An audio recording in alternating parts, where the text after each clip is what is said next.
Da li za predlog budžeta koji je projektovan na 3,47 milijarde eura, a nedostajeće oko 700 miliona, možemo reći da je dobar, možemo reći da je obećavajući i da li je on zapravo obuhvatio sve one segmente koji se generalno tiču društva u minutima koji su ispred nas na sebi svojstven i jedinstven način. Objasnit će nam uvaženi i cijenjeni ekonomski analitičar Mirza Mulešković. Mirza, dobro jutro i dobro nam došli. Dobro jutro i hvala vam na pozivu.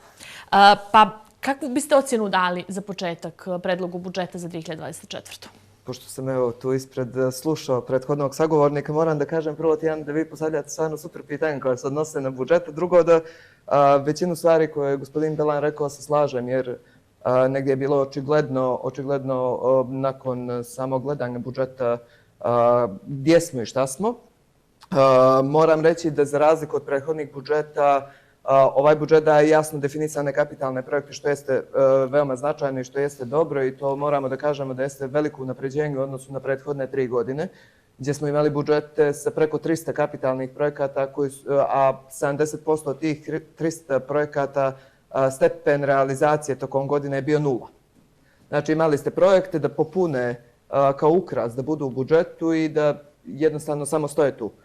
Nadam se da ta praksa se neće nastaviti 2024. godine jer bez kapitalnog budžeta ne možemo da očekujemo ekonomski rast i razvoj i da će upravo fokus vlade biti da se implementiraju svi ti projekti i da se konačno oživi crnogorska ekonomija, da konačno nakon 2020. kad smo imali pandemiju COVID-19, kad je kompletna ekonomija stala, mi se još nismo oporavili, da konačno krenemo sa politikama razvoja realne ekonomije. Naglašavam realne ekonomije jer ključ svega je da se razvija realna ekonomija. Realnu ekonomiju možete isključivo da razvijate ukoliko investirate, ukoliko imate dobre projekte i ukoliko stvarate poslovni ambijent koji će da bude atraktivan za otvaranje novih radnih mjesta u privredi.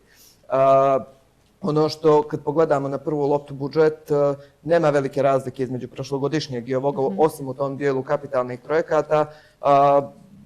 Što se tiče same tekuće potrošnje, nije ona toliko smanjena je otprilike 35 miliona, čini mi se, neproduktivnih troškova, to je moglo da bude mnogo više. I ono što jeste jasno da prihodi su definisani na bazi činjenica koje su bile ove godine, i vidjet ćemo kako će se to sve implementirati sljedeće godine, kakva će biti situacija sljedeće godine, jer ne treba zaboraviti da je 2023. godinu obilježio veliki broj stranaca koji je došao da živi i radi ovdje i da smo upravo zbog 100.000 tih stranaca imali povećanu potrošnju, imali povećane prilive budžeta.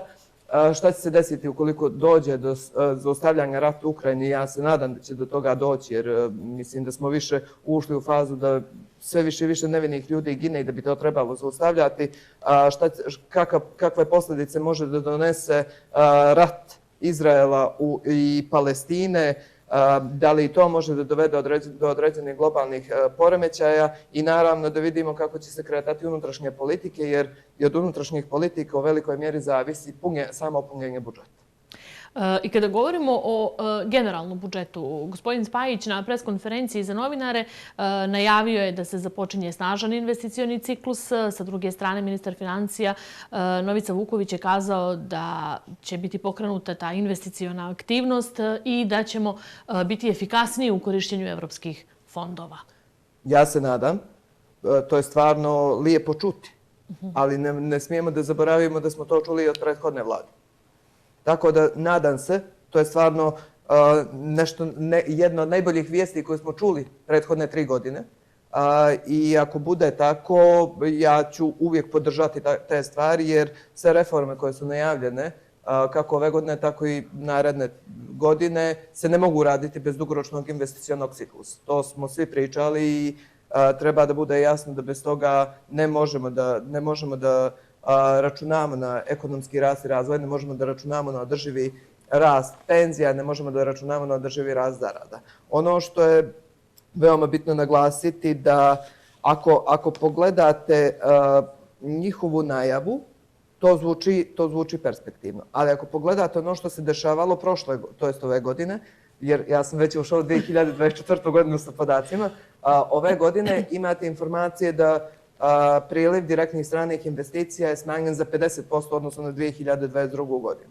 Direktne strane investicije su dominantno bile investicije u nekretnine. To nisu produktivne investicije, to nisu investicije koje vam daju dugoročne ekonomske benefite, dok sa druge strane 50% je manje investicija u preduzeće.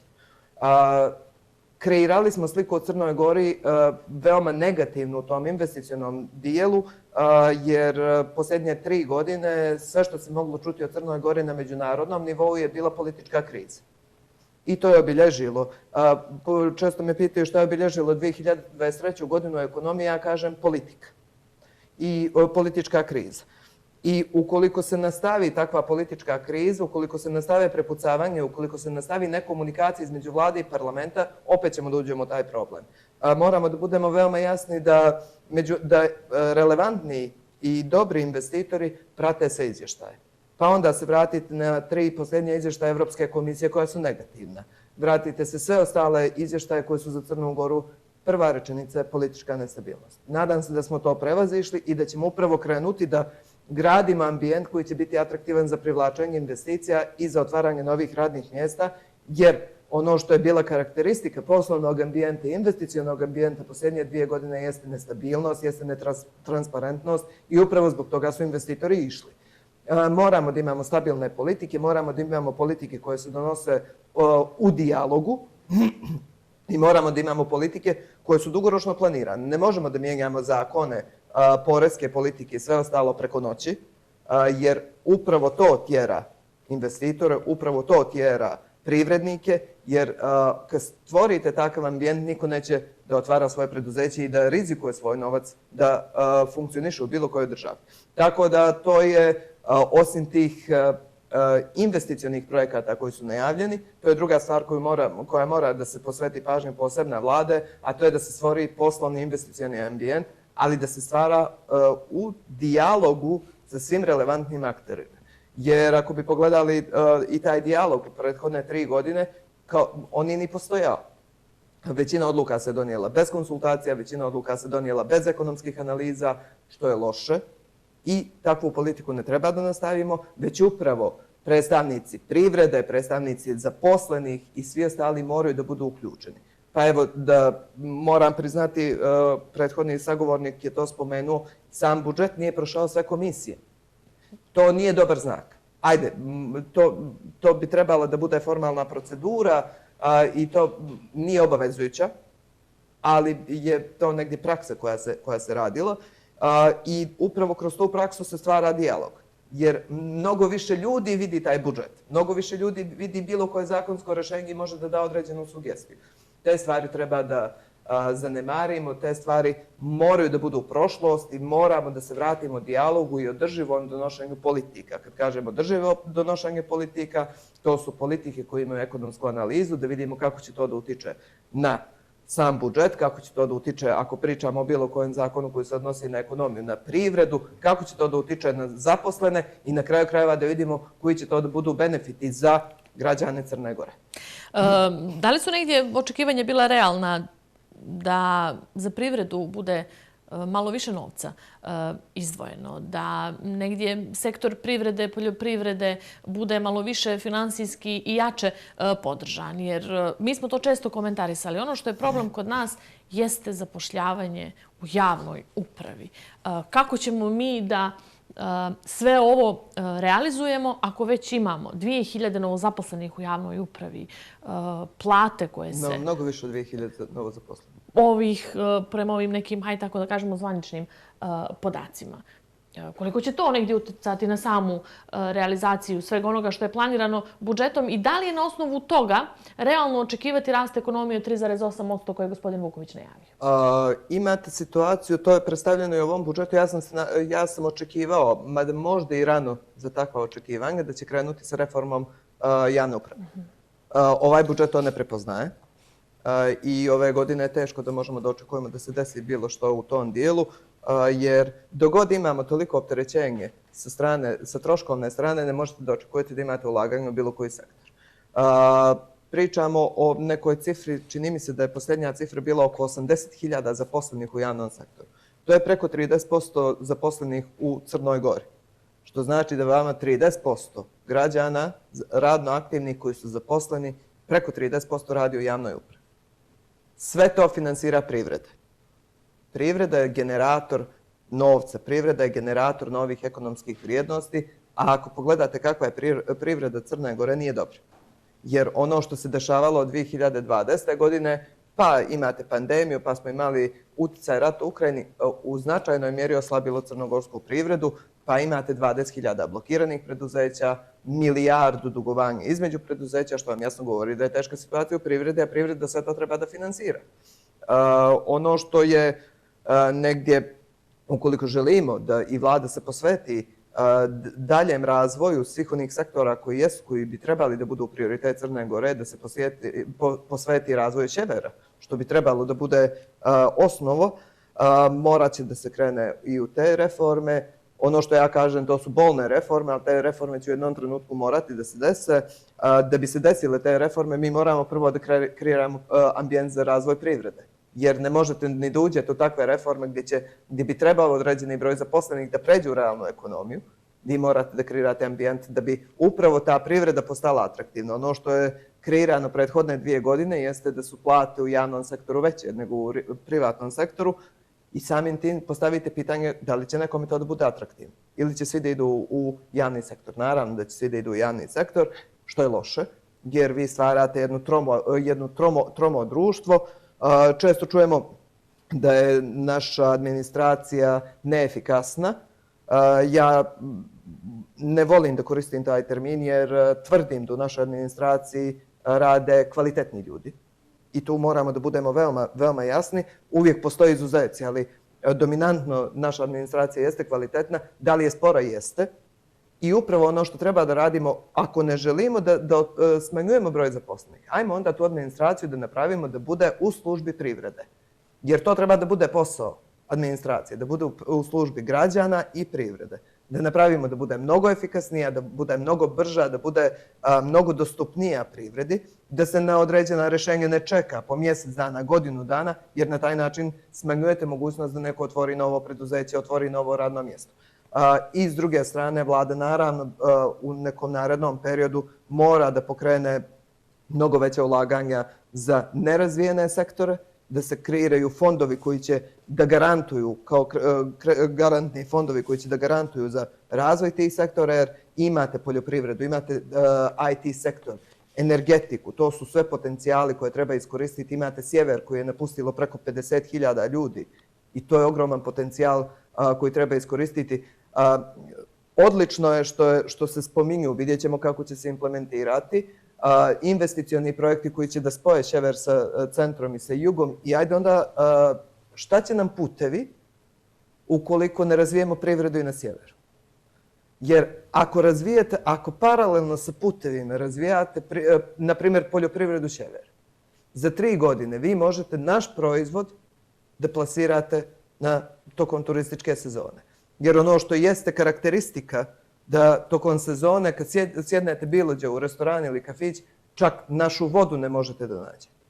Ajde onda da radimo, dok se paralelno sa razvojem infrastrukture, da razvijamo privredu u tom dijelu Crne Gore, jer sa razvojem infrastrukture će biti mnogo više olakšan prenos svih tih proizvoda od sjevera do juga i da na taj način povežemo turizam sa poljoprivredom i da povežemo našu proizvodnju, jer ne možemo više da se baziramo isključivo na uslugama.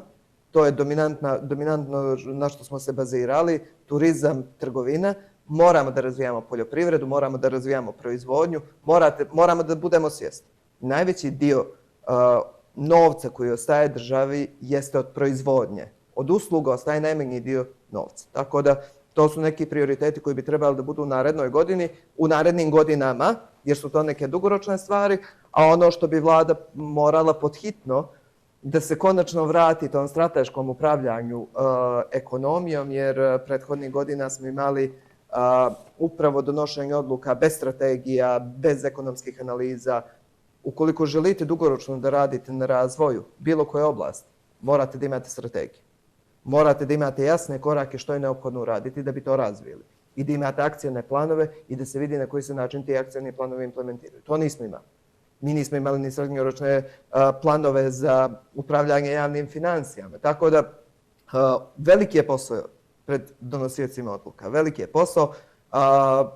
Teška će biti sljedeća godina. Ne možemo da očekujemo neki veliki rast. Ono što jesu projekcije Međunarodnog monetarnog fonda da će crnogorska ekonomija rasti po stope 2,8%. Svjetske ekonomije usporavaju.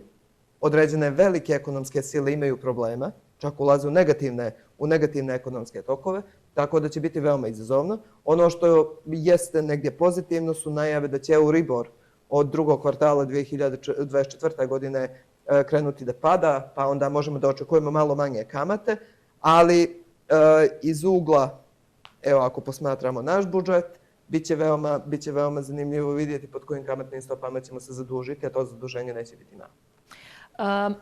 Neko ste ko se ne libi ni da kritikuje, a neko ste ko se ne libi sa druge strane i da pohvali kada je nešto dobro. Kako možemo gledati i da li možemo reći da je povećanje penzija od 1. januara 2024. mudar potez i da li možemo reći da je to negdje garant penzione stabilnosti, da će negdje penzionerima ovim povećanjem biti data određena sigurnost. Gospodin Spajić je rekao da sve što je obećano bit će ispunjeno. Ovo konkretno sada mislim, pa da obuhvatimo sve jednim vašim komentarom i na reakciju Sindikata prosvjete koji je po granskom kolektivnom ugovoru trebao da bude usklađen za povećanje plata, a šta ćemo sa, i da to prokomentarišemo i objasnimo, sa onim povećanjem plata koje je gospodin Spajić najavio nakon godinu dana od vlade. Aj prvo da završimo sa tim povećanjem plata. Drugom poreskom reformom je obećano povećanje penzije i povećanje plata. Kada je izabrana vlada u parlamentu, tu noć je premijer rekao da će biti za godinu dana, što je bio novembar. Prva sjednica vlade, premijer je rekao da će biti 1. januara 2025. godine. Tako da se samo ono što čujemo prethodna 2 dana da nema u ovom budžetu, nismo ga ni očekivali. To moramo da budemo jasni i ovo što ste rekli, ja kad kritikujem, kad je nešto dobro, dobro je, a kad nešto nije tačno, nije tačno. U ovom slučaju oni se ispravi prva sjednica vlade, nove vlade je rečeno da će biti 1. januara 2025. godine i nije moguće bilo očekivati u ovom budžetu. Ja sam se nadao da će biti u ovom budžetu jer bi dobili odgovore kako ćemo to da implementiramo jer nama je svima enigma na koji način će se sve to implementirati, ali samo taj dio da razjasnimo jer se često čuju polemike da je obećano za ovu godinu, jeste u parlamentu, da nakon toga je rečeno 1. januara 2025. godine. Što se tiče penzija, opet veoma je teško komentarisati te stvari jer ulazimo u sferu da kad kritikujemo, dobijemo komentar vi niste za povećanje penzija. To nije tačno. Mi svi kažemo da treba povećati penzije. Mi svi kažemo da treba povećati zarade. Ali da vidimo na koji način. Jer ako bi pogledali što se dešavalo prethodne 2 godine, kategorije koje su najviše zapostavljene su bili upravo penzioneri, nezaposleni i lica koja su primala socijalna davanja. Ovakav način povećanja penzije je diskriminacija. To da budemo veoma jasni, diskriminacija je za veliki broj penzionera, jer vi povećavate sve penzije koje su u tom razmaku od trenutne minimalne do 450 eura na 450 eura. U tom dijelu vi izjednačavate potpuno lice koje je radilo 40 godina sa nekim koje je radio 15 godina i to nije dobro. Jer na taj način urušavate samu metodologiju obračuna penzija, urušavate kompletan sistem funkcionisanja penzijonog fonda. Također moramo da budemo veoma jasni da ovim povećanjima su izostavljene određene kategorije. To su srazmjerne penzije, to su penzije lica koje primaju iz jedne ili više, iz Crne Gore i iz jedne ili više republika, drugih republika. Pa imate, na primjer, slučaj da određena osoba prima u ovom trenutku 380 eura penziju koja je iz 2 dijela, ona će i dalje da prima 380 eura. A zakon vam je propisano da je minimalna 450. To je diskriminacija. To je diskriminacija i moramo da vodimo računa o tome, a takvih je, čini mi se da je podatak izašao 11.000 penzionera. Morat ćete da radite nešto i po tom pitanju. Da se vratimo na usklađivanje. Čuli smo i gospodin Belan je spomenuo izjavu poslanice koja je rekla da će se svaka 4 mjeseca usklađivati i da će se ispraviti nepravda po znacima navoda. Meni samo nije jasno kako će se ispraviti nepravda sa planiranih 180 miliona. Samo povećanje minimalne zarade košta negdje oko 110 miliona. Znači od tih 170 smo opredijelili za to povećanje. Pa su se onda javile majke sa 3 više djece, pa smo i tu izgubili nekih od 5 do 8 miliona, vidjet ćemo koliko će biti. Pa smo ostali da je ostalo možda nekih 50 miliona planiranih budžetu za usklađivanje, što nije dovoljno za linearno usklađivanje koje bi trebalo da bude ako želimo da ispravimo nepravdu. Jer za takvo nešto vam je, to je cirka, čini mi se da je teško otprilike 300 miliona. Tako da ne možemo da pričamo o tome da će se ispraviti nepravda. Ne, neće se ispraviti nepravda, dolazit će do samo redovnog usklađivanja. Sad, da li će se usklađivati sve minimalne ili će se određene penzije usklađivati, to je već pitanje, ali neće doći do ispravljanja nepravde. I dalje ćemo da imamo diskriminaciju da neko ko prima u ovom trenutku 450 i 330 će primati isto. Što nije normalno i što nije dobro, jer penzijni sistem nije socijalna komponenta. Penzije ne možemo da posmatramo kao socijalna davanja. Socijalna davanja su druga kategorija, penzijni fond je druga kategorija koja funkcioniše na principu koliko uplatiš, toliko dobiješ. I morali smo da ostanemo pri tome. Tako da bit će tu dosta stvari koje će se zahtijevati tokom godine, jer kad uđete u takve reforme koje nisu urađene po onome što jeste logika, što jeste zakonski okvir, morate da očekujete i da će druge kategorije da traže, pa ćemo da vidimo da li će od ovih 11.000 neko da se vrati možda na penziju koju je primao ranije. Da li će biti takvih slučajeva, pa će to sve dodatno da bude opterećenje za budžet.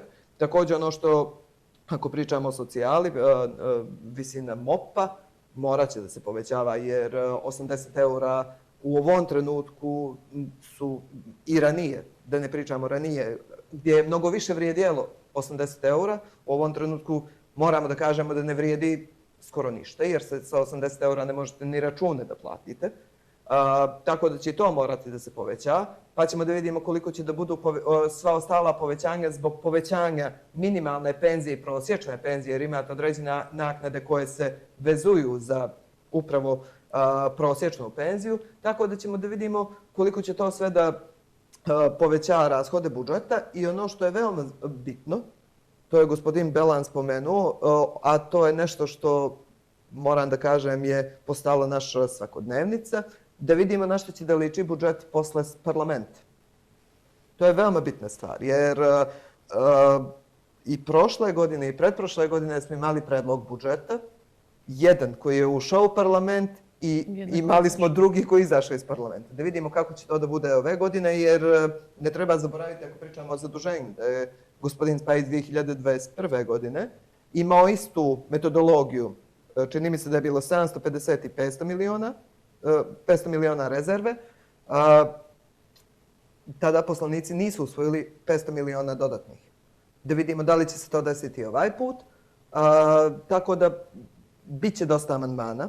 Evo, spomenuli ste, možda će čak i sama vlada reagovati u dijelu mijenjanja određenih rashoda, jer evo imate, spomenuli ste sindikat prosvjete i obaveze po granskom kolektivnom ugovoru, pa ćemo da vidimo da li će se još neko javiti, da vidimo, imamo najava poslanika koji će amandmanski djelovati upravo na MOP i onda će da krene ja to nazivam politička trgovina. Jeste politička trgovina sa budžetom u dijelu kapitalnog budžeta, gdje tokom plenuma imate amandmane da se uvrsti nešto za određenu opštinu ili za bilo što iz određene političke partije, da bi se kasnije pričalo da su oni to ostavili u budžet, a to će biti vjerovatno potpuno nespremno, kao što je bilo ovih 70% ovih projekata, ali ćemo mi možda pričamo da su oni to u parlamentu nešto promijenili i onda kad dobijete takav budžet, potpuno mijenjate politiku koja je planirana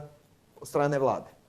Tako da moramo sačekati ovako na prvu loptu budžet izgleda dobro, izgleda bolje od prethodnog, jer imamo dobro kreirane kapitalne projekte. Po mom mišljenju je mogao još malo da na troškovnoj strani se povede računa o racionalizaciji, jer opet kažem, javna uprava je ostala na istom nivou, čak su ukalkulisane povećane zarade, povećani broj zaposlenih, pa da vidimo što će na kraju da bude, jer ukoliko krenu sa svim ovim amandmanima, a obično amandmani u parlamentu ne targetiraju prihodnu stranu. To možete da vidite, ako se vratite prethodnih, to je čak i decenija, niko ne predlaže prihodnu stranu, svi predlažu rashodnu stranu, a niko ne pita odakle.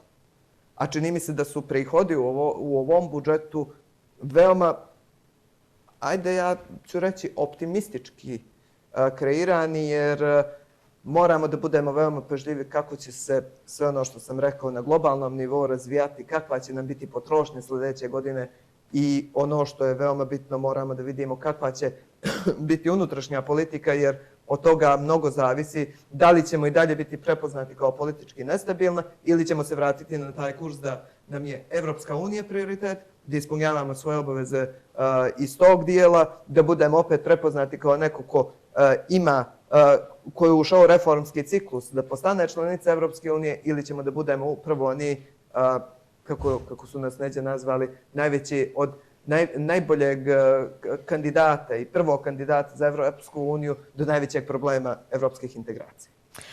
U svakom slučaju da se zaključiti da treba da vidimo hoće li se ta strategija pokrenuti fiskalna koja nam je neophodna, da vidimo kako ćemo riješiti tu privredu, da li će se negdje pokrenuti taj točak proizvodnje, pa onda bi nam lakše bilo kalkulisati, sabirati, oduzimati, množiti, dijeliti sa novcem, da vidimo šta će se dešavati sa prosvjetom. Penzioneri zadovoljni jednim dijelom, drugim dijelom i nisu baš, možemo očekivati neke konkretne reakcije od njih. U svakom slučaju treba da sačekamo, da vidimo šta ćemo na kraju, kako rekao ste, dobiti iz parlamenta. Često dobijemo prelijepe zakone, često dobijemo prelijepe politike i često nemamo rezultate. Veoma bitno, ne treba zaboraviti kako će se implementirati i sami budžet i sva ostala zakonska rješenja. Jer opet, možemo da imamo najbolje zakonsko rješenje. Ukoliko ga ne implementiramo, mi nemamo dobro zakonsko rješenje. Tako da to jeste na vladi i ono što je dobro i što bi trebalo da bude, jer vidim da nema prevelikih kritika, već upravo se daju konstruktivni savjeti. I ne moramo da slušamo svidio nam se neko politički, nepolitički, ekonomski ili bilo kako. Moramo da poslušamo sve. Jer nisam ja najpametniji, niste vi najpametniji. Moramo svi zajedno da čujemo što jesu potrebe građana, što jesu potrebe privrede i da se na taj način kreiraju politike. Upravo taj, često čujemo taj termin, ne koristimo ga, inkluzivnost. Prilikom donošenja politika je najbolji način i mehanizam kako se donose politike, ali kako sam rekao, imate dobar zakon koji se ne implementira, također imate spominjanje inkluzivnosti, a ne uključivanje nikog u proces donošenja politika. Tako da malo ulazimo u tu pitanje da li uradimo ono što kažemo. Ja se nadam, opet kažem, i želim da vjerujem, pružam priliku novoj vladi jer da će uraditi sve, da se pokrene ekonomski rast, da se pokrene investicioni točak, jer to je jedino što može da pokrene Crnu Goru. Prestaćemo da pričamo o velikom broju stvari kad krene ekonomski razvoj. Prestaćemo da nam smetaju određene stvari kad budemo imali održivo veće i plate i penzije i sve ostalo. Dok god imamo tenzije, dok god vam je politika bitnija od ekonomije, ne možemo da očekujemo rast i razvoj. Nadam se da ćemo konačno da se vratimo na putu da pričamo i radimo ekonomiju, a da politika bude samo sredstvo da ekonomija što bolje radi. U svakom slučaju, bit će nam i ovaj period ispred nas, možda i ovo do kraja 2023. godine interesantan i zanimljiv. Šta nam tek slijedi na samom početku naredne, vidjet ćemo, bit će prilike ponovo da se družimo. Mirza, veliko hvala na izdvojenom vremenu. Hvala i vama na pozivu.